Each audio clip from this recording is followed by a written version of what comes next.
This is the Mind of the Meanie. Here are your hosts, the Blue Meanie and Adam Barnard. Peace, world, and welcome everybody to the Mind of the Meanie, your weekly peek into the world according to former WWE superstar and ECW original, the Blue Meanie. We'll cover wrestling, music, movies, sports, and lots of useless knowledge, all contained in the Mind of the Meanie. I'm your tour guide, Adam Barnard, and he is the Blue Meanie. Meanie! Yes, sir. What's on your mind? So you're digging the beard, huh? Dude, it looks fucking great. It is a luxurious looking beard. It is magnificent. It is coming in so good, man. I can't wait to shave it. But it's gonna be a part of my kayfabe Halloween costume, and love it. We debut it next weekend. Nice, so, nice. Yeah, we're going to. I think for the first time I'll be doing the show via on the road. Yeah. So we're going up to Connecticut, Mrs. Meanie's my Connecticut family, and they're having a Halloween thing up there. It's a half birthday party, half Halloween gimmick. Nice. So yeah, we got our Halloween stuff all ready to go, and it's going to be a lot of fun. You know, it's been fun growing this gimmick out. You know, not too many people been selling for it. A few people sold for it, but you know, it's the first time I've seen it. What's that? I said it's the first time I've seen it that long, and I can't even remember how. I don't know if I've ever actually seen the mustache that full before. Yeah, it's might be. I don't know. I grew some shit out during the pandemic too, so I don't know. I didn't really. Maybe I didn't pay attention to it. Maybe I didn't take too much care. Like, you know, I'm every day I'm brushing this, you know, you know, because I got a beard brush. Yeah. I was like, let me just brush my mustache and do the Marcia Brady 1,000 fucking strokes fucking thing. When you brush your hair one, you know, 99, 999, 1,000. You know? Yeah, I'm stroking. I love it. I'm brushing my mustache and all that good shit, but it's interesting having a lip sweater. Thing that sucks is this Monday me and Miss Meanie are going to go see Lou Elizondo, who is like one of the forefathers right now of the UFO UAP movement, you know, to get, you know, information out. And well, he investigated while he was in the Pentagon, and he's in Philly Monday. I'm like, fuck, I'm gonna get photos. I'm gonna try to get a photo with this dude. I'm gonna have the mustache. Then I'm gonna feel predisposed to go, look, sir, normally I don't have a mustache. It's like you gotta like prime him before you talk to him. Listen, sir, I apologize. I just want to let you know. I'm doing something else this afternoon. Yeah, I'm doing something else this afternoon that I'm fucking filming for. Yeah, and I'm like, fuck, I'm gonna have this fucking mustache in it, ain't I? So when it comes out from you know, whatever it's gonna come out, like, yeah. Oh, yeah, that fucking thing I grew, you know, 2 years ago. And then people who see you for the first time will be like, oh, that's his normal look. That's him with the beard all the time now. And you're like, no, no, it's not. Then you have to have those conversations. Yeah, the fucking Colonel Sanders look. Dude, I filmed something for Novak's documentary. There's a guy named Jason Chapman who's been filming Novak since, like, I don't know, like the early 2000s. Yeah. I filmed something for him. It's got to be at least 13 years ago now, maybe. And back then I only had the mustache and the goatee. Like, it wasn't connected. It was just like up here and down here. We've all had questionable facial hair. Oh, that was some questionable shit, man. I was like, I don't know what the hell I was thinking. And now it's like, fuck, I'm going to go do this documentary. And like, because basically, like, I think I've told the story on here before about Novak crashing Bam's car the night I saved Novak's life. And it was kind of like this crazy story. But like, excuse me, I'm like the first like hand source of that entire thing. So like, he really wanted me to get in depth in this story. I'm like, fuck, I look like such an idiot. That footage. Oh, it looks so stupid. It's gonna be immortalized forever with this shitty mustache, this shitty goatee. Fucking terrible, man. Awful shit. last Saturday we went to a birthday party, a surprise birthday party, and they had a guy drawing caricatures.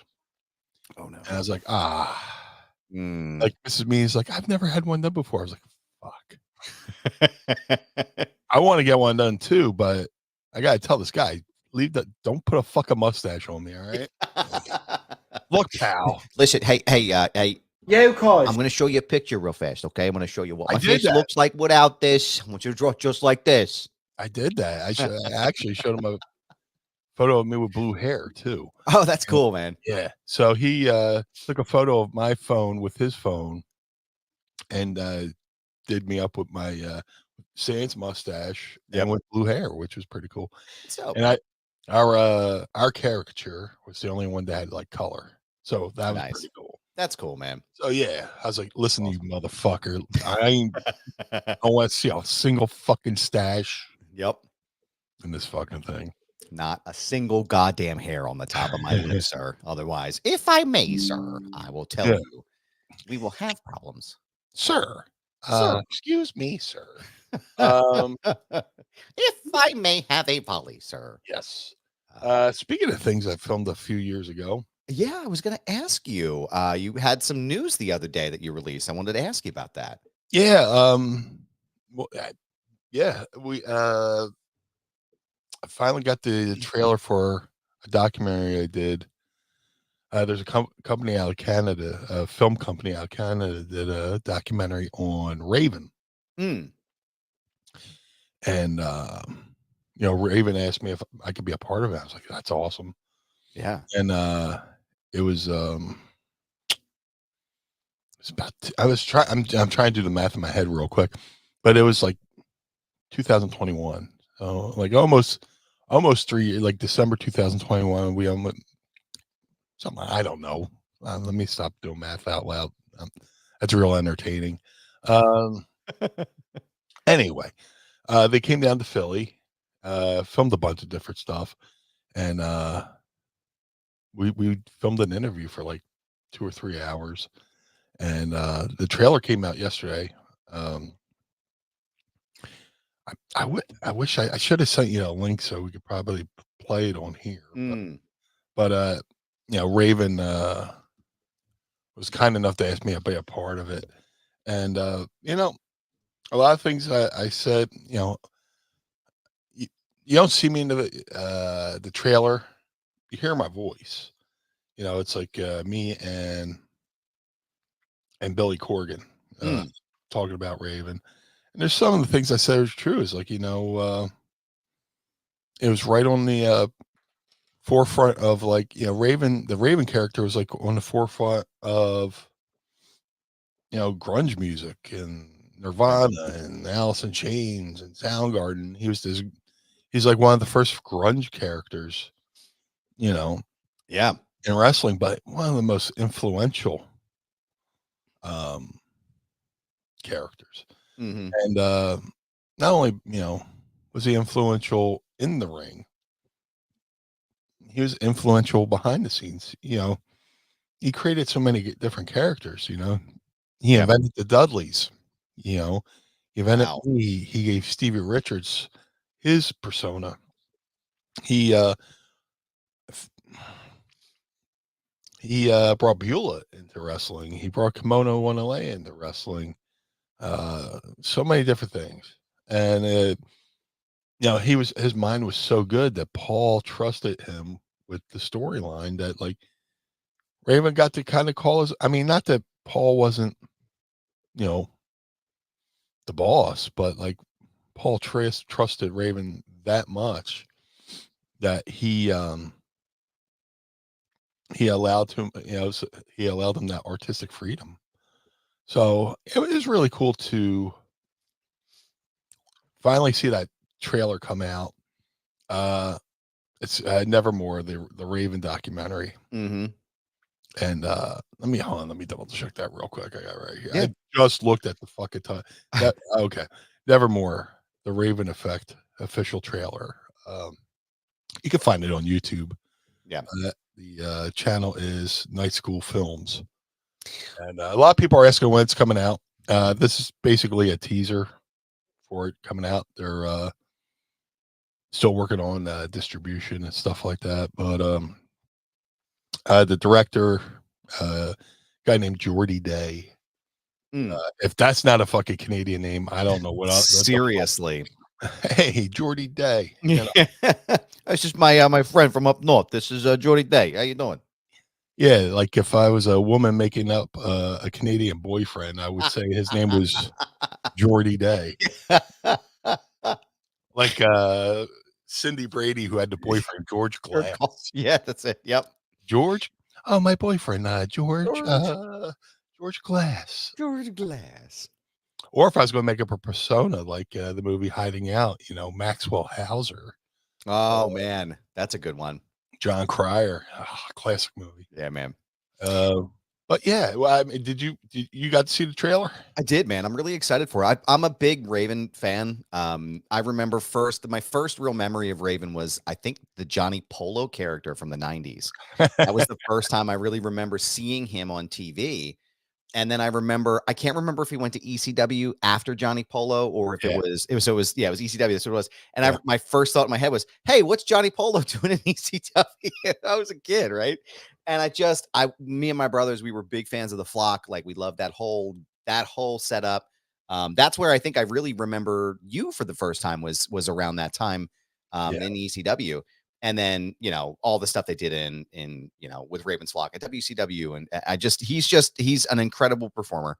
I think he's long overdue to get his flowers. I know you've shared some stuff on the show before about some of the gimmicks and some of the stories that he was instrumental in. I had no idea. Like, I remember you telling me that he was involved with you with the Blue Meanie development, right? Oh yeah. But I didn't know that he helped like basically create the Dudley Boys. I was like, oh my God. And like, so here's a question for you. Adam from Downingtown wants to know. Yeah, of course. Is there a chance that you could see Raven in the WWE Hall of Fame, coming up? Absolutely. He needs to be. But put a pin in that. But because I have to say, you brought up Johnny Polo. I was like, if you want to know Raven's character, Johnny Polo is basically is Raven, like the behind the scenes, jokes, and he would always call Vince McMahon again and talk about. I think he was one of the original guys to talk. Well, no, I think Jesse did it too, but he would talk about Vince's toupee. And Vince encouraged it too, but just always made allusions to Vince having a toupee. That was good shit, man. Oh, fucking excellent. Such good shit. And early days of ECW, early days of the Raven character. And this was fucking awesome. Raven's coming to the ring, and he's deadpan serious, yeah. And somebody in the crowd had a fucking giant Johnny Polo head. Oh man. Like those fat heads that you put up on your wall? Somebody made a giant Johnny Polo head and basically shoved it in his, like, not shoved it in his face, but like held it up to his face. Yeah. He's like, man, it took everything for me not to fucking laugh. I was gonna say, he was probably dying. Like, that is hilarious.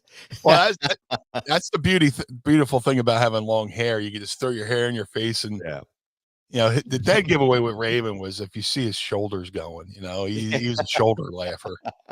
Me and Stevie fucking got it. Well, me and Stevie with the aid of Brian Lee got Raven at we were at the Lulu Temple in Plymouth meeting, and I was Colonel Meanie, and Stevie was Baron Von Stevie, and we're just being goofballs, and fucking Raven sitting in the corner being serious, and Brian Lee just leans in and goes, "They're fucking killing me, man." And you look over, you see Raven's shoulders fucking bouncing. And it's like, fucking great. Brian Lee, one of the funniest motherfuckers in the business, man. I miss that guy. I accidentally broke his nose once too. Oh no! Oh my god! Yeah, ain't proud of it, but it happened. Me and like we were squaring off with him, and we are just throwing punches. He was going to fucking beat us up. Maybe I think double choke slammed us or whatever. I gotta go back and watch ECW. I was too busy living it to watch it. I was gonna say, yeah, you were too busy in the throes of it. Yeah, I lived it, Dottie. Aaron Atherton hits us with a Scotty Flamingo. That, sir, is a deep cut. Yeah, that was his Global Wrestling Federation. Yeah, and I think in Portland he was Scotty Anthony, which his Portland stuff was fucking great too. But talk about a guy who's had eras, you know? Yeah, he worked Portland. How many people wrestling right now you say they worked for Don Owens in Portland wrestling, you know? Crazy. Young guy, good looking guy in the Pacific Northwest, you know. But Raven was just a student of the game, a great mind, great artist. Artist is the word. Yeah. He easily could have been a stand-up comedian, you know. But you know, taking the pin out of the question you asked. Yeah, KB in the Hall of Fame. I would hope so. Hope so, and hope so soon. You know, just not worse than, you know, putting somebody in the Hall of Fame too late. And I'm not making allusions to anything. I'm not, but give some people some flowers while they're here. You know, just you know, you don't want to wait, you know, 20 years from now.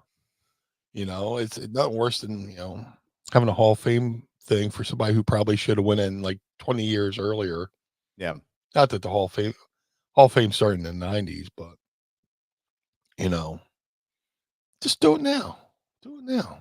You know, it's early. Do it in Vegas, you know.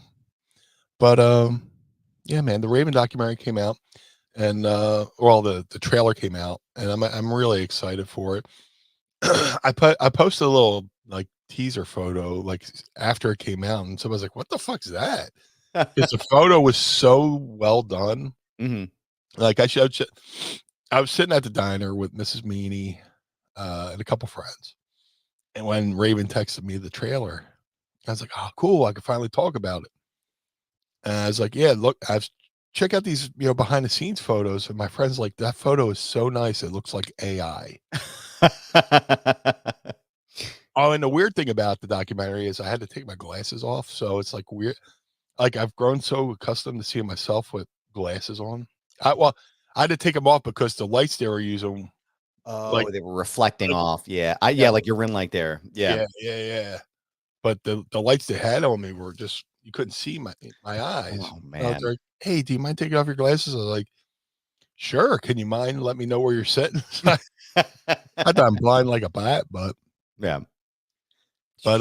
Yeah. So, you know, as it gets closer, I'm looking forward to plugging the hell out of it. Yeah.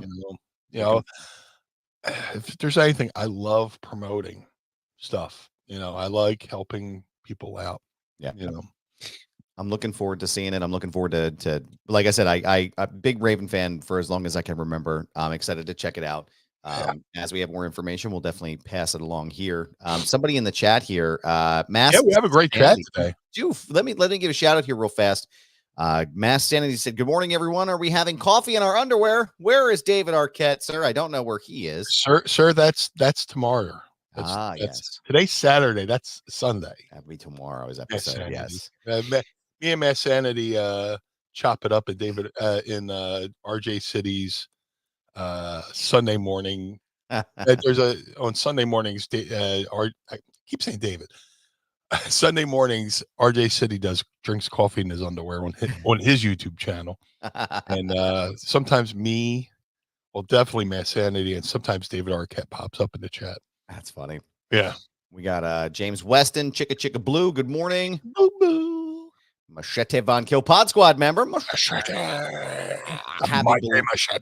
Happy belated birthday, by the way. Morning, happy everybody. Belated. That's right. Happy belated. I hope it was everything you hope for. Andrew's here. Fucking Yankees. Yeah, fuck the Yankees. What a game, but an even better finish. Good for Freeman. Yo, did you see the fan interference call last night? You tell me about that, but I'll give you my impressions on the whole fucking end of that game. What was it? So real fast, Don Moses is here and says, "Wait, I'm sitting here in my underwear for nothing." Don't make Meanie stand up. Don't make Meanie stand up. I gotta fucking do it. I'll make you stand up. I'll do it. I'll totally Brillo the fucking camera.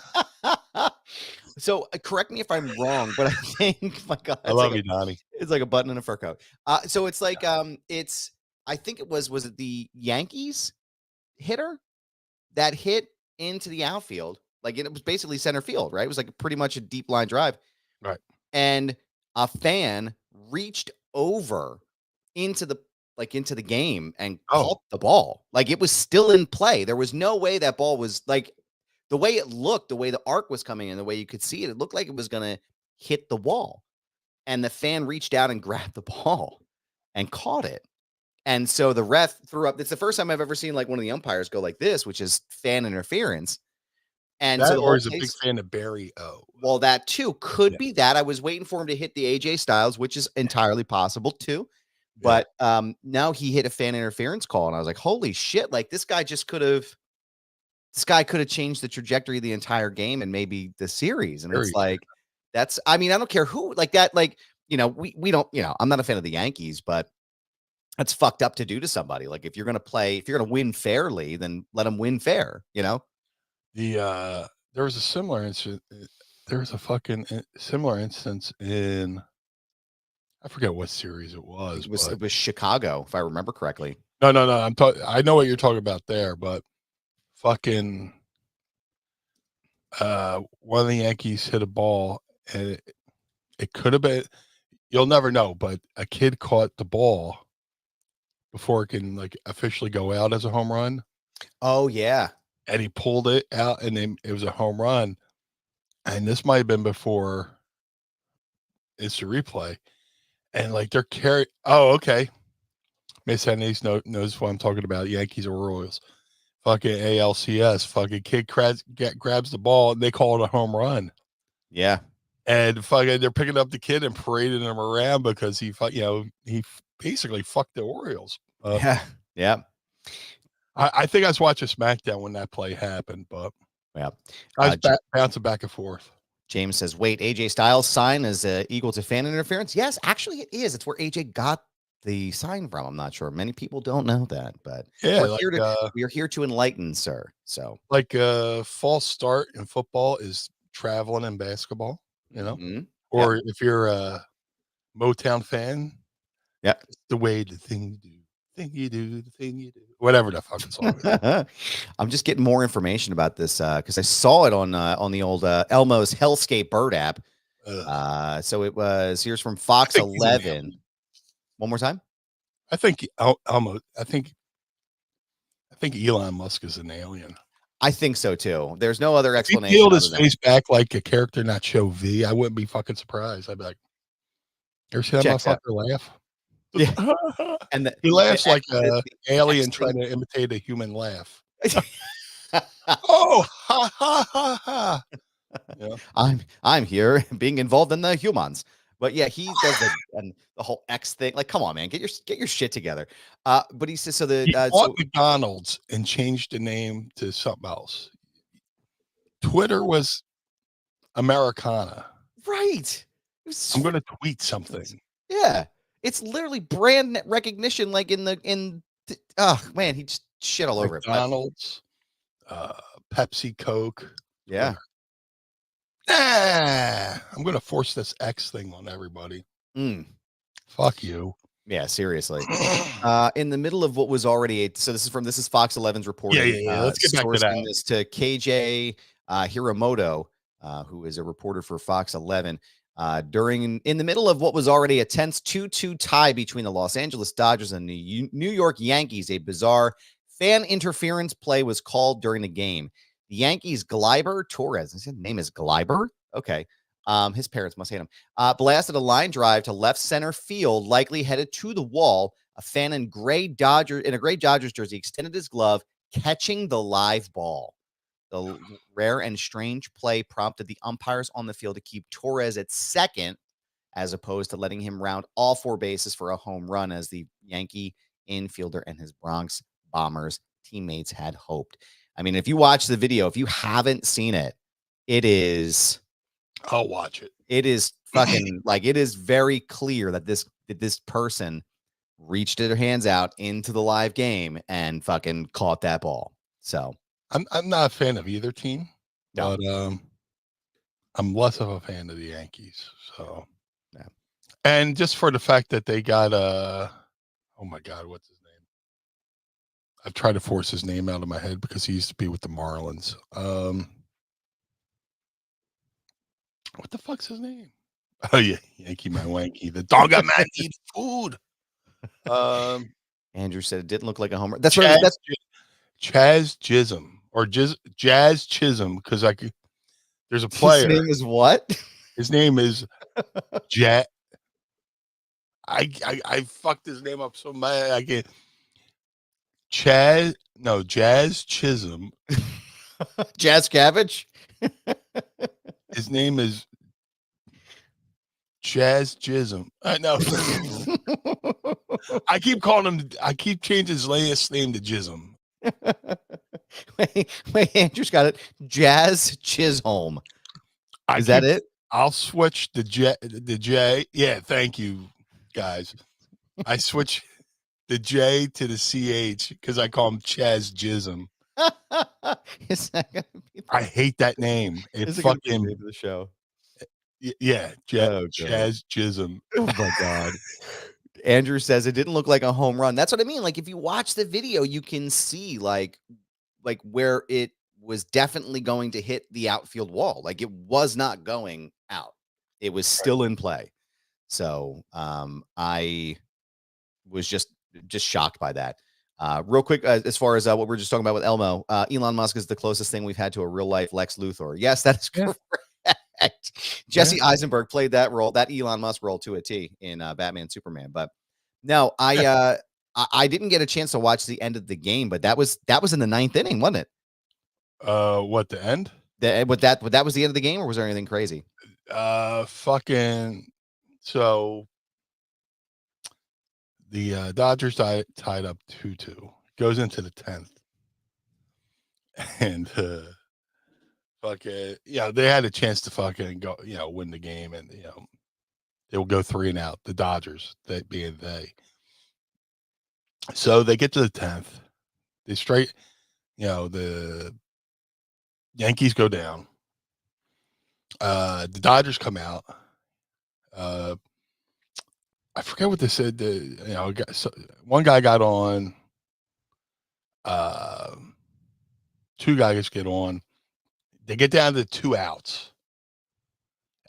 There's fucking what's his name? From Japan. Ohtani. Ohtani gets up. So they get get 2 on. Ohtani gets up. They switch pitchers because they're afraid of Ohtani. Ohtani does a pop fly. Now the guy from the Yankees does a spectacular catch that dives into the crowd.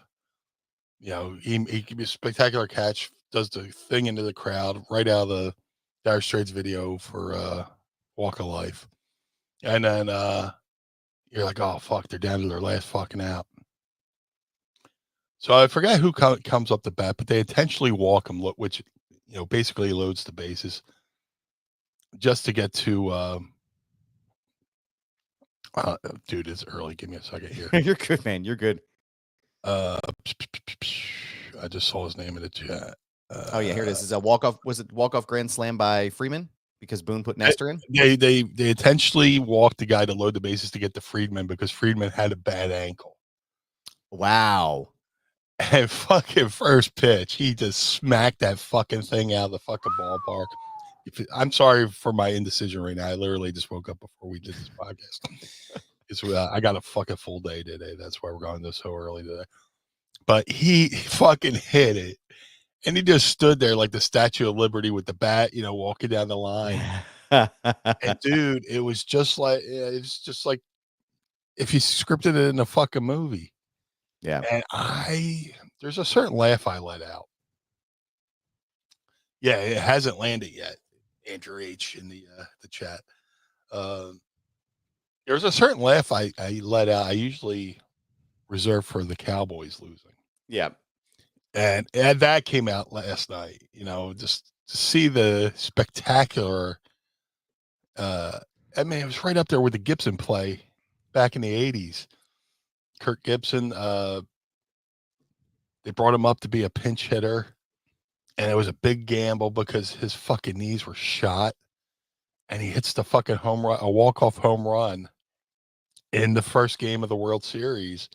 And then here comes up Freddy Freeman, who's having an ankle injury. Fucking smacked it, bro. Just fucking just. And I'm like, when I get hysterical, I laugh like my grandmother, and it's full fucking.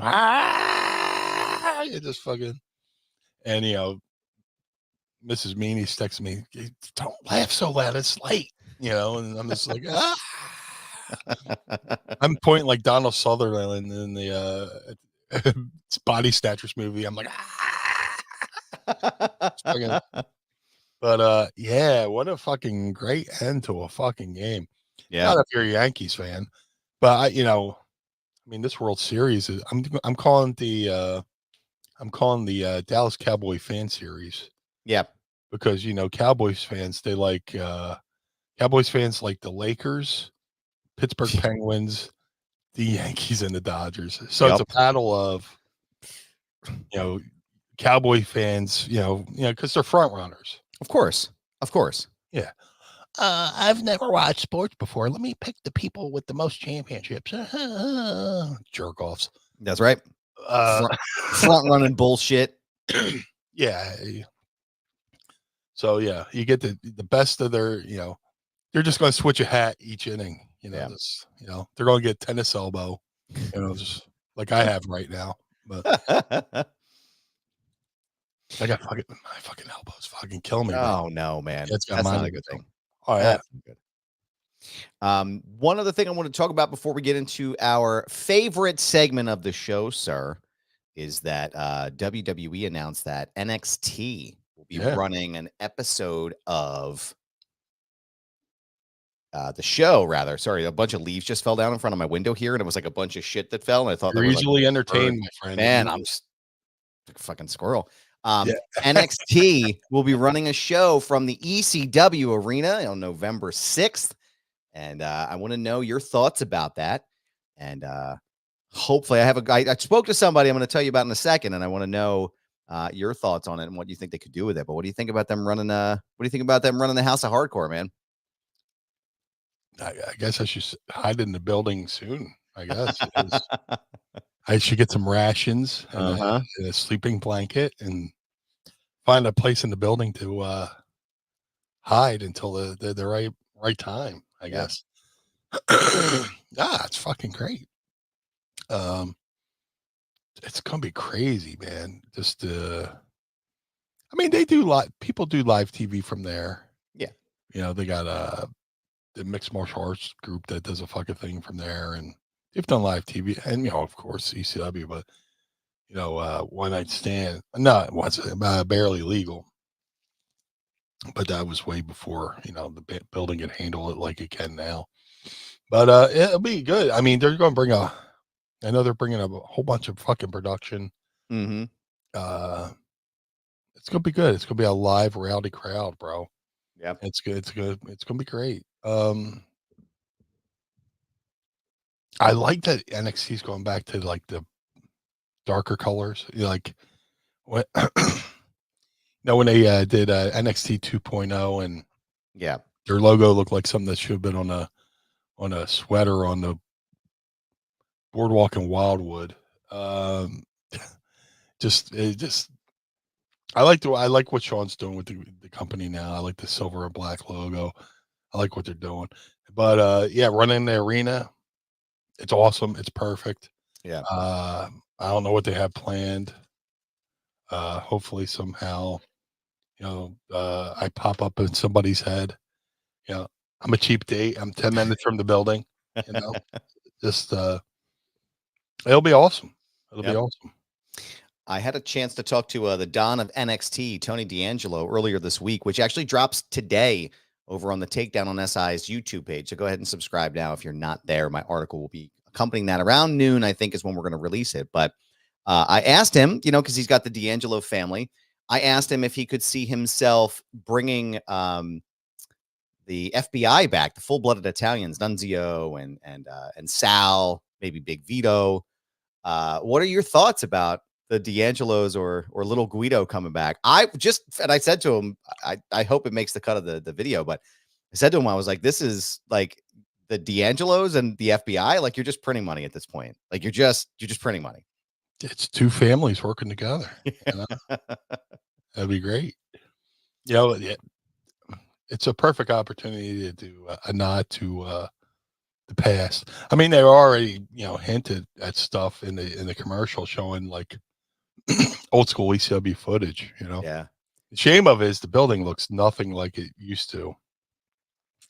So if they need somebody to give a tour of, well, they already hired me to give a tour, during WrestleMania week. But I was gonna tell you, I don't know if I told you this, but on one of the nights on Monday Night Raw or SmackDown, I saw a clip of because they're talking about the WrestleMania 41 access stuff and priority passes, and real quick, there's a clip of you sitting on the right hand corner doing something at the ECW Arena. What was this on? It was on Monday Night Raw. I was like, oh shit, that's Meanie. I was like, that was from the ECW Arena thing that they did.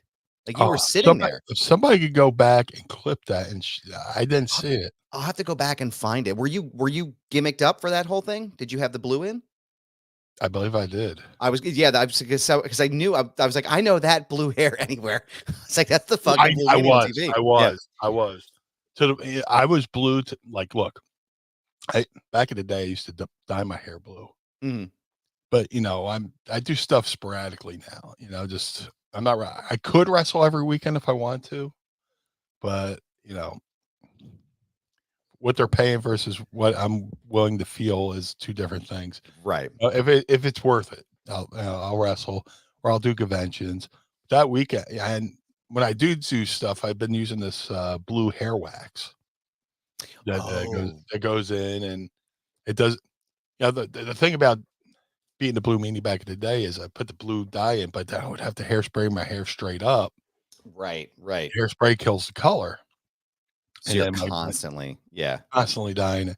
So I got this blue hair wax that does the styling and the color. So when Mania was in town, there was times I was sleeping with the shit in my head, it's just, why wash it out? I'm just gonna have to put it back in a couple of hours. So I put on a fucking bathing cap and was fucking sleep with it. But yeah, that was my blue head in that commercial. I need it, dude. If it's on your DVR or something like that, it should still be on the YouTube TV. I think it was 2 weeks ago, if I remember correctly. I'll have to go back and scan through and find it. But I know I saw they had how they do a bunch of different things get your priority pass now. And then it was clip, boom. And then, oh, fuck, that's Meanie. Yeah. So I'll grab it. They recorded the whole, well, not the whole tour, but they recorded most of the tour I gave out. So I wonder, and again, I wonder if they're going to use any of that for this NXT thing coming up. But like I said, I was shocked. A couple of things, two things that really stuck out to me. Selfishly, obviously, I got to put myself over. They used the article title from my Sports Illustrated piece in the clip, which was the news. So when they were announced, they did a whole bit on NXT. I think it was this past week. I think it was Tuesday or Wednesday. And they do a whole thing about ECW being, or, NXT being at the 2300 Arena. And they used Yahoo News's report, Philly Inquirer's report, and then my report from Sports Illustrated. So they put the title of my piece in the fucking, I was like, oh, I know that. I recognize that. And at the same time, I was like, right? What the fuck? This is great. But at the same time, they also were showing footage of New Jack, which I fucking love. But it's also it's a new era, it feels like, because it feels like for so long they shied away from New Jack. And now it feels like under this new regime, they're really leaning into that older stuff. Oh, it's definitely Triple H. Yeah, for sure. Yeah, it's definitely him doing it. But I love the fact that they're not, I love the fact that they're not shying away from anyone that was in that company. Obviously there may be one big one that they may not use, but everybody else is fair game. And because you can't really tell the history of ECW without New Jack. And I think that's pretty fucking dope. It's cool and the shame all at the same time. Yeah. New Jack tells the story how they wanted him initially to be they tried to get him to be a member of the Nation of Domination, and for whatever reason, didn't work out. But then the one night stand weekend, it was like it was kind of sad that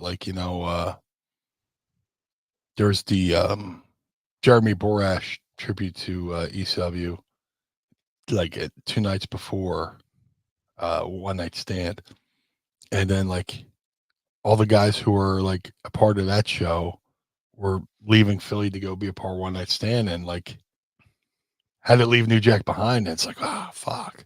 Yeah. Imagine the Hammerstein Ballroom if New Jack would have came out. But, oh my God. There would have been, because I don't know if there would have been a louder pop outside of anything it could have done with bringing the Sandman out of the full entrance with the full regalia and the metallic and everything. Do you imagine if they fucking had licensed Natural Born Killers and he fucking, oh my God, dude, I would have been jumping around the living room, man. Holy shit, dude. Would have been amazing. Oh my God, that would have been amazing. But Adam from Downingtown wants to know before we get into the other segment, if it's suppose Papa H, who is, as we know, a listener of the show, big longtime fan of our program, suppose he picks up the phone and he's like, yo, hey, yo, we want to bring you back. We want to have you come and be a part of this. Who would you like to work with in the NXT roster? Is there anybody that you could see yourself doing it? I mean, if he's going to have, the FBI with DAngelo, that'd be fucking, it'd be fun to be on the other side of that, whoever they're working with. But anything, man, just anybody, anything, just a cameo, just, I don't want to put anything out in the ether and then like say I say what I want to do and then they, Triple H is listening, wink, wink. And then he goes, oh, well, I was going to do that, but Meanie said it, so I don't want to jinx myself by putting it out there that, but I don't want to fuck myself. No, that makes sense. But I could see another Paul calling. If I may, if the Blue Meanie should decide to arrive, I think we put him with Trick Williams. So anybody, man, anybody. No, I can work with anybody. I would love to see it, man, and I'm always rooting. I know it wouldn't be a match, but that like even as a backstage cameo, where bumping into somebody in the hallway, Meanie, what are you doing here? I live here. I live here. Oh, Philadelphia? No, I live here. What are you guys doing in my room? 2300 Arena? Yeah. I sleep under the ring. Shit like that. What are you guys doing in my room? Why are you guys here? Who let you in? Yeah. I'm excited, man. It's a completely sold out. So that it's sold out really fucking quick. That's amazing. So if you can't get, obviously, and that's another thing. I saw people complaining online about the ticket prices, but it's a one-time thing. Yeah. I can see if they're trying to run that regularly and charging those prices. But the cost that it costs to look, I talked to Roger at the building and just hearing how much production they're putting into this show. It's going to cost them a lot of money to run a building that small. Yeah. Absolutely. When they do their regular show, they're at the PC. Yeah. Everything's just sitting there in house. This, they're actually, moving production. They have to bring a truck. They have to bring all this special stuff to make the arena look WWE worthy. So, the ticket cost is a lot, but it's going to be a one-time experience. Yeah, it's going to be a lot of fun. I am. The specific. I don't know why. I'm super fucking excited about it, man. Like, I guess it's giving me those old vibes from ECW. Those old good feelings, but. One of the other things I'm having good feelings about, sir, is a question for you. What would that be? Are you ready to ask Meanie? I would love to. It's time to ask Meanie anything. Ask me something. Yeah, of course. This is a drizzling shit. Don't forget to drop us your questions using the hashtag AskMeanie, and you may hear them on the program. Meanie, what do you got today on your docket there for your drinks, pal? I actually remember putting the fridge last night. Ah. So, I got Waterloo peach. Ooh, that looks I'm good. just waiting for the pumpkin pie to come back, man. I was gonna say if you see any pumpkin pie cases, grab them for Meanie and set them aside because we need them. I have some of the cheap shit from Aldi here. I got the classic lemonade flavor, and I am gonna crack this right now. We'll get started here in 3, 2, 1. There she is. Sandman did that shit. So good. Cheers, beers. Pinkies up. Oh, good shit, man. Believe it or not, it tastes better cold. Who knows? Yep.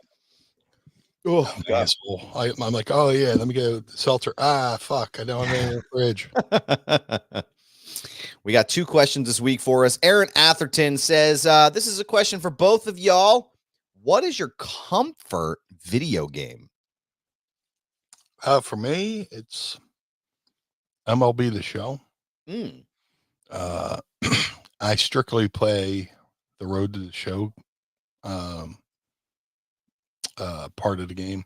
You can make a character. The character comes up through the minors. You can come up to the big leagues, and I've yet to play all the way through to like retirement with the character. That's my goal. Mm-hmm. But every year they put out a new game, and it's just fucking good. You know, it's just like fuck. But my favorite, what I love about MLB The Show is you can put your own music in the game. Like you can load up a thumbstick full of music, put it on there, and you can do it for situational things. You know, when I hit a home run, you hear Harry Cowles go, "That ball's out of here," and I pick a home run song, which is Fired Up by Black Label Society. But my walk-up music is Van Halen's Romeo Delight. In the earlier version, like if there was an MLB player named Heffron, I could put my name in there. Yeah. You could pick a Brian, but you can't pick Heffron. So what I do is for a couple years, I don't know why I can't do it anymore, but I guess there was a player named with the last name Head. Oh no. So now coming up the bat, Dick Head. And it would just fucking hit my funny bone every time, but I love it. Yeah, MLB The Show is a lot of fun. I don't have a ton of time to play video games anymore. Usually if I'm playing a video game, it's usually WWE 2K24 with my oldest son, James. I need to learn how to fucking play that. I don't know how to play it. Dude, it's really good. It's a fucking phenomenal game. My comfort game, though, there used to be a game on, I want to say it was PlayStation 2, called SSX Tricky. And it was a snowboarding game that was like in the vein of like Tony Hawk, Pro Skater. We loved all those fucking games, Pro Skater, and we had them all. But this was like a snowboarding game. And I was like one of the very few video games I was like really good at. And I just fucking love it. I wish I could find it on a mod or something. The only other one I love more than that is a game for, I want to say, Super Nintendo. And that was, I think it was Super Nintendo or Sega Genesis. It was called Virtual Bart. And there was a section where you would have to throw eggs at people, or tomatoes or eggs or something at the kids as they're fucking walking by. Oh man, I love Virtual Bart. But yeah, those are my 2. I missed the old PlayStation 2. There's back in the day when you discovered there's a game back in the day, Super Fire Pro Wrestling. Yeah. And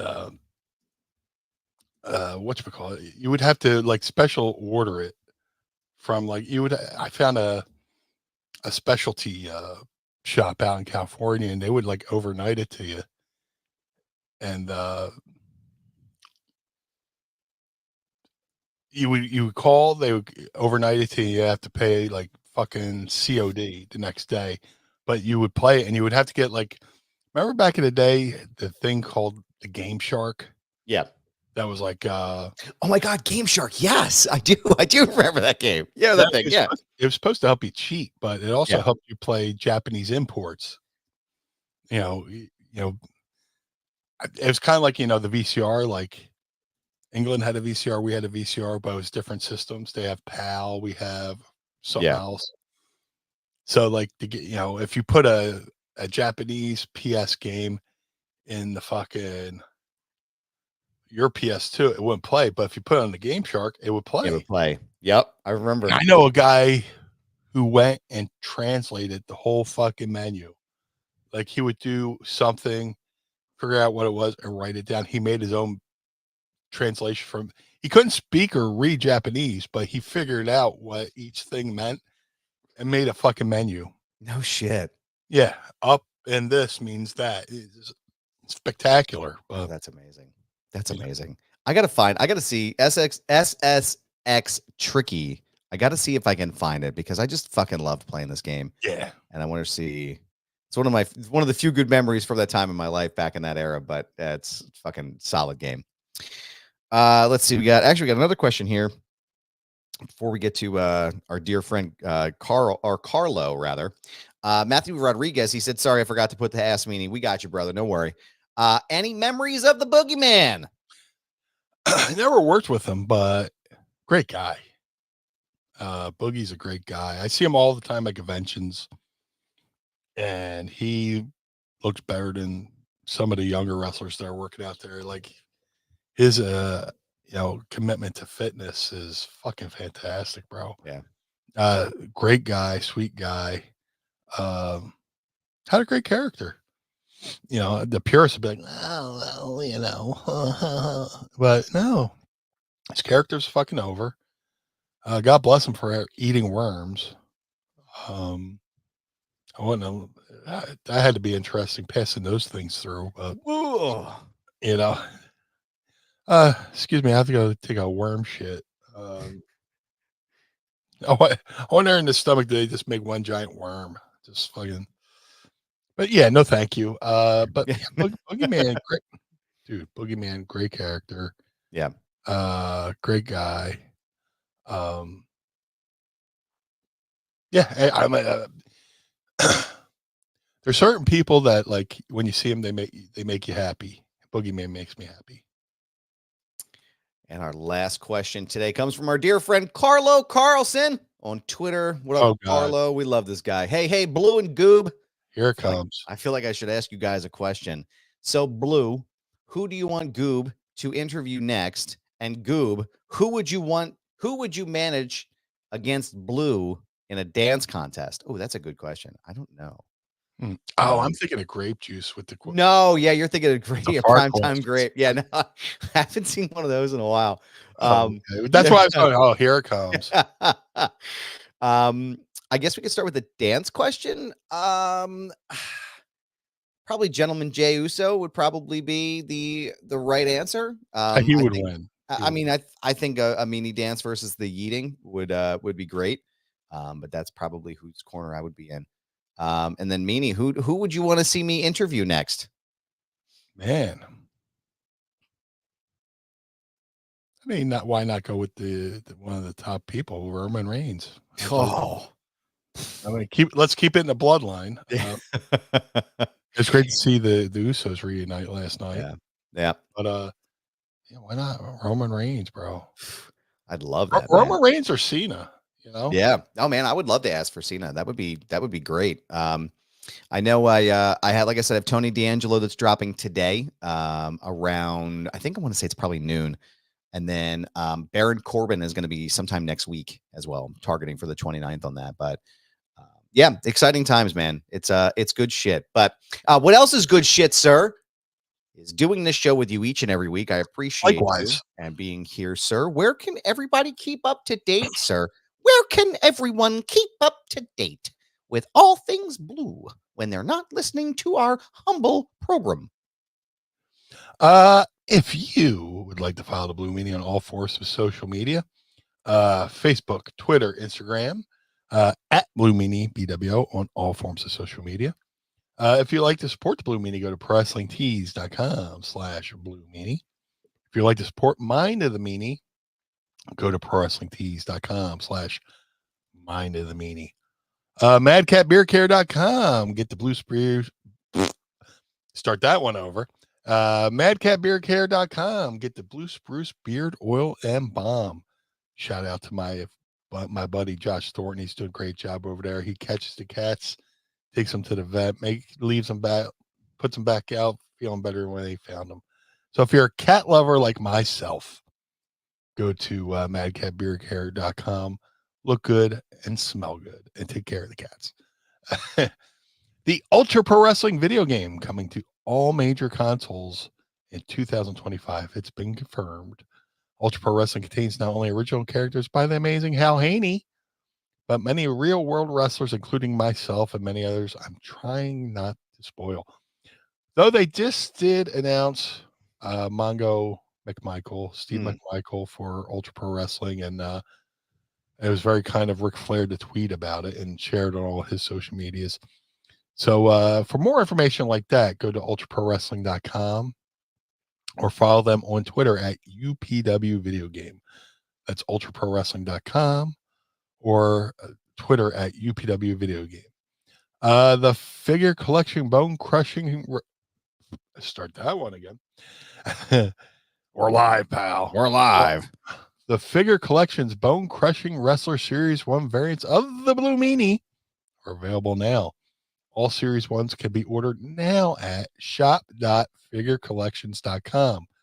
That's shop.figurecollections.com. Type Blue Meanie in the search bar. Get regular Blue Meanie or BWO Blue Meanie. Either way, there's no wrong choice. To have the Blue Meanie on your podcast, go to podstars.net. That's podstrz.net. Register your podcast, book the Blue Guy, and let's have a conversation over there at podstars.net. Cameo.com/Blue Meanie BWO for birthdays, holidays, and well wishes. Book through the site, not through the app. The app takes way too much of your hard-earned cash and doesn't give it to the whoever you book on Cameo. So go to cameo.com/Blue Meanie BWO and let's make somebody's day a little bit better over there at cameo.com/Blue Meanie BWO. But most importantly, Mr. Barnard, where can we find you, sir? Well, thank you, sir. I appreciate that. You can find me on Instagram, Twitter, TikTok, and Threads at This Is Goober. Yes, it's my handle. No, I'm not changing it. It's a brand, pal. So go ahead and find me there. Go ahead and listen to my other show, Foundation Radio. Or going to foundationradio.net or checking out the video version at youtube.com/@FoundationRadioPod. Both of my most recent episodes, with Dirty Dominic Mysterio and Mark Briscoe are live now on the site. So go ahead and check it out. Wonderful fucking time in. Also, go ahead and follow the Takedown on SI, which is where I write, where I interview, where I do all my good stuff over there. You can go and find us at SI_wrestling, part of the Sports Illustrated family. So go and check it out now. And we appreciate all the support that you've given us so far. The 10th Ward Barbershop. Shout out to my homies out there in Lawrenceville in the outskirts of downtown Pittsburgh. Schedule your appointment today to see Kane, Jordan, and the rest of the team at the 10th Ward Barbershop by going to 10thwardbarbershop.com. Feinberg Method. Use promo code Goober and save up to 20% off of your entire purchase. My trainer, Brad Feinberg, is ready to help you with your physical and mental well-being.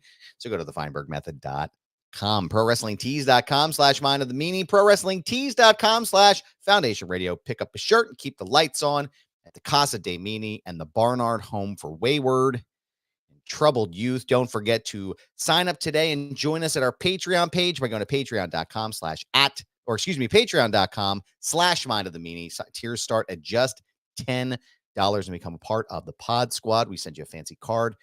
We do all kinds of fun stuff over there. So join us. If you look above Meanie's head there, you can subscribe to our YouTube channel, youtube.com/Mind of the Meanie. Get our audio show the same day it releases on the RSS feeds. So go ahead and follow us there as well. And then underneath us both here is where you can find us on all forms of social media. Meanie, I want to thank you, good sir, for being here today. And I want to thank you, all of you who have stuck around to watch with us each and every week. We appreciate you. And we appreciate you listening. Tell a friend, tell a fellow wrestler, tell someone you hate at the Wawa while you're getting coffee. Let them know, hey, I fucking hate your guts, but you got to listen to the show. So we appreciate you. And Blue Guy, as always, thank you for your time. Thank you. For the Blue Meanie, I am Adam Barnard. Join us again each and every week as we take a trip through the mind of the Meanie. Jazz Jism. Peace. Blue World Order.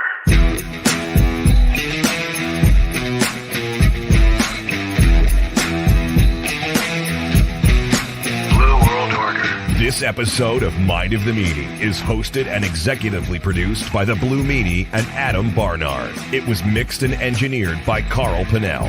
Additional narration is provided by the executive voice, Sam Krebs. That's me.